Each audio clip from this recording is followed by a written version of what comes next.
کہا داتا صاحب جانا شرک ہے، بس بابا صاحب جانا شرک ہے، سلطان باؤ دے مزار تے جانا شرک ہے۔ میں کہا پتر کوئی نہیں، بندہ اپنے وڈکیاں تے ہی جاندا ہے، تو جیسا شیطان کا عقیدہ تھا ویسا اس کی جماعت کا ہے۔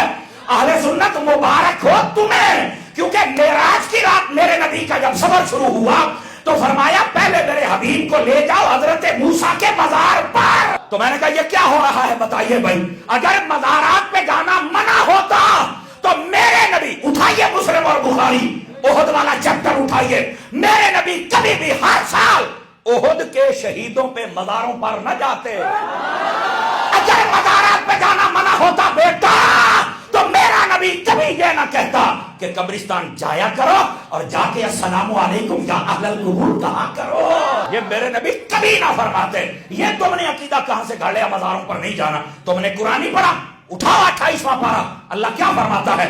فرمایا قد یئسوا من الآخرۃ کما یئس الکفار من اصحاب القبور۔ فرمایا کئی لوگ آخرت کا ایسے انکار کرتے ہیں جیسے کافر قبروں والوں کا انکار کرتے ہیں۔ تو کیسے کہہ رہا ہے کہ مزاروں پہ جانا شرک ہے؟ جب تک یہ ولی زندہ تھے تب تک تو اسلام پھیلاتے رہے، تب تک تو دین پھیلاتے رہے، تب تک تو کافروں سے کلمہ پڑھواتے رہے، اور جب ان کے مزار بن گئے اب وہاں پہ جو جائے وہ مشرک ہو جائے، چس آ جائے اگر تو یہ کہے اور جنہوں نے کل ہمیں خدا کا بندہ بنایا آج بھی بنا رہے۔ تم کیوں جاتے ہو؟ میں کہہ رہی یہ عقیدہ ہے۔ اللہ کا ولی جب قبر میں جاتا ہے نا تو اللہ تعالیٰ اسے زندہ رکھتا ہے، لیکن اس کو کہتے ہیں برزخی زندگی۔ کیا کہتے ہیں؟ برزخ۔ وہ کیسے زندہ ہیں؟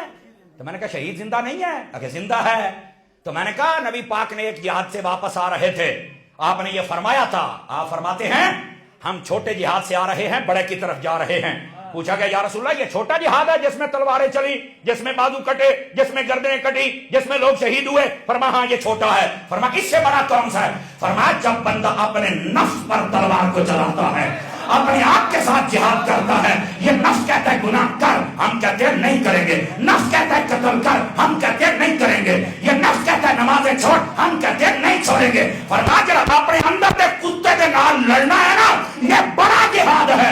اور میں نے کہا جو چھوٹے جہاد میں دنیا چھوڑ جائے اور رب اسے نہیں مرنے دیتا، جو بڑے جہاد میں مر جائے وہ ولی کیسے بول رہا ہے؟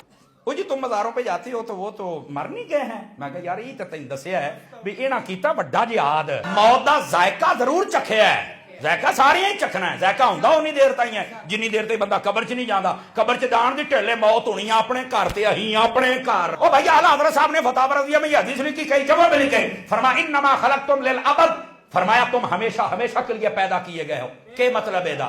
تو ترجمہ سمجھ آ جائے تو آج تو بعد سنیت والی لائن تو تسی نکل نہیں سکتے، میں پورے یقین نال کہنا حضور دا فیضان ہے، حضور دی حدیث ہے، یہ ساڈا کوئی کمال نہیں ہے۔ وہ کیسے؟ صوفیاء فرماتے ہیں اس کا مطلب کیا ہے کہ تمہیں ہمیشہ کے لیے پیدا کیا گیا؟